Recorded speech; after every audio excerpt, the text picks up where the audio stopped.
जब आप root stock की सिलेक्शन करते हैं जिस पे आपको बड डालना है, आपको पहले ध्यान में रखना है कि क्या आप छोटा प्लांट, आप ड्वार्फ प्लांट बना रहे हैं, आप विग्रस प्लांट बना रहे हैं, सेमी विग्रस बना रहे हैं, कि आप सीडलिंग पे ही आप प्लांट बना रहे हैं। क्योंकि आज जो हमारा है, आप जब इसी का बाग बनेगा, या तो ये ड्वार्फ हाई डेंसिटी प्लांट बनेगा, हाई डेंसिटी ऑर्चर्ड बनेगा, इन्हीं प्लांट्स को लेके या तो आप इसका मीडियम डेंसिटी या आपका अपना traditional conventional system of orchard बनेगा।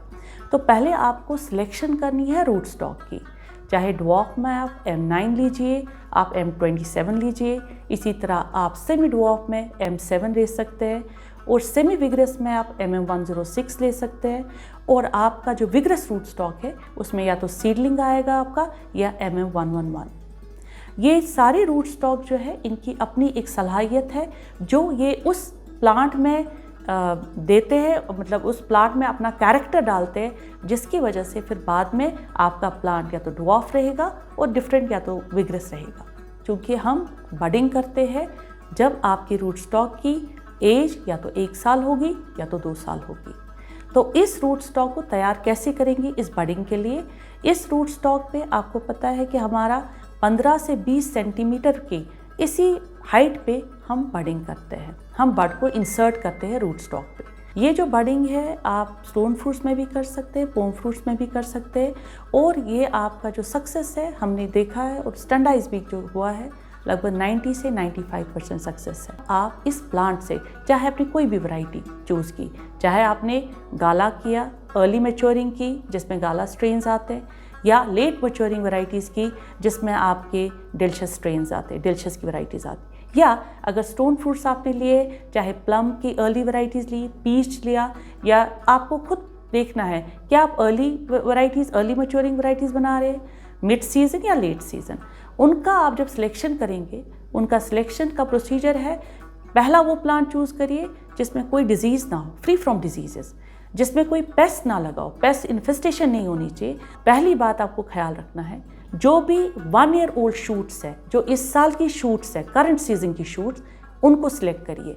तो उन पे आपके पास अब जब आपने वो बड स्टिक चूज़ कर ली, वो शूट चूज़ कर लिया, वहाँ से आपको लगभग आपको एक एक बड स्टिक में 3 से 4 बड होंगे। 3 से 4 बड जब आपके पास होंगे, वहाँ से इस बड स्टिक को लीजिए। लेकिन कहीं पे यहाँ पे प्रॉब्लम क्या हो जाती है, नर्सरी ग्रोवर्स क्या करते हैं, वहीं पे बड रिमूव करके पॉली बैग्स में लेके अपने फील्ड तक जाते हैं। ये सबसे गलत प्रैक्टिस है। वहाँ पे सीधे बड स्टिक्स लाइए, सीधे ब्रांचेस लाइए, और फिर वहीं पे लीफ को काटिए। सबसे इम्पॉर्टेंट है इसके लीफ को रिमूव करना है, क्योंकि इस लीफ की वजह से इवेपोट्रांसपायरेशन होती है, और जो हम मॉइस्चर की बात कर रहे हैं वो सारा लॉस हो जाएगा, और आपका जो सक्सेस है वो कम हो जाएगा। तो बेटर है आप लीफ को रिमूव करें, लेकिन पीट्यूल को वहीं रखें। जब आप बडिंग कर लेते हैं, इससे आपको पता चलता है, क्या 3 हफ्ते के बाद ही आपको पता चलेगा क्या मेरा बडिंग सक्सेसफुल रहा या फेल हो गया, ताकि आप इसके ऊपर फिर बाद में ग्राफ्टिंग भी कर सकते हैं। तो ये तो फ़ायदे हैं आपके पीट्यूल रखने के। अब चाहे आप टी बडिंग करें या चिप बडिंग करें, दोनों के लिए आपका यही तरीका रहेगा इस बडवुड को सिलेक्ट करने में। टाइमिंग भी वही रहेगी। हाँ, अब जब हम इंसर्ट करते हैं इसको रूट स्टॉक पे, तब आपने मेथड या तो टी बडिंग जो हमारा मोस्ट कॉमन मेथड है, जिसको हम शील्ड बडिंग भी कहते हैं, या दूसरा होता है चिप बडिंग। अब चिप बडिंग होता है ऐसा जहाँ पे आप थोड़ा हल्का वुड भी उठा लेते हैं, बड के साथ थोड़ा वुड उठाते हैं, और वो तब आप उठा पाते हैं जब हमारा जो रूट स्टॉक की बार्क स्लिपरी नहीं हो। सबसे एक हमेशा हम फार्मर या ग्रोवर को कहते हैं कि तब आप बडिंग करिए जब बाग स्लिपरी हो। स्लिपरी का मतलब है जब आपका बार्क आराम ईजिली, क्लीनली और ईजिली आपका रिमूव हो सके। और जब ये होता है हमेशा जुलाई में, लेकिन अगर आप थोड़ा सा बडिंग अगस्त या सितंबर की तरफ करेंगे तो तब आपको चिप बडिंग करना है। और चिप बडिंग का होता है कि वहाँ पे आपका बाग जो स्लिपरी नहीं होती है और थोड़ा वुड उठा के भी आप वो कर सकते हैं। अब जब आपने बाग स्लिपरी देखा तब आपको ये प्रोसीजर सारा बडिंग नाइफ से करना है।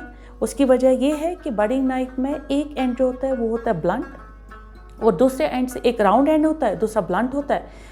जो ब्लंट एंड में एक हिल बना होता है जिसकी वजह से आप कट मारते हैं स्टॉक पे, टी कट मारते हैं, उस टी कट के फ्लैप्स को उठाने के लिए वो उसी क्विल से, जिसको हम क्विल कहते हैं, बडिंग नाइफ में पीछे से एक ब्लंट एंड होता है जिसको क्विल कहते हैं, उसी क्विल से वो फ्लैप रिमूव हो जाता है और अपना ये जो बड आपने तैयार किया है वहाँ उस टी पोजिशन में आप उसको इंसर्ट करते हैं।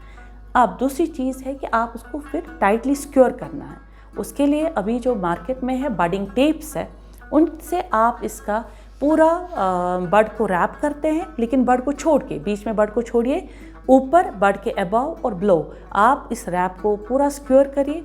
और फिर हम कोई और धागा नहीं लाते इसको बांधने के लिए, इसका सेल्फ बाइंडिंग लूप खुद ही हम वहाँ पे नॉट मार देते हैं ताकि आपका ये बड सिक्योर रहे।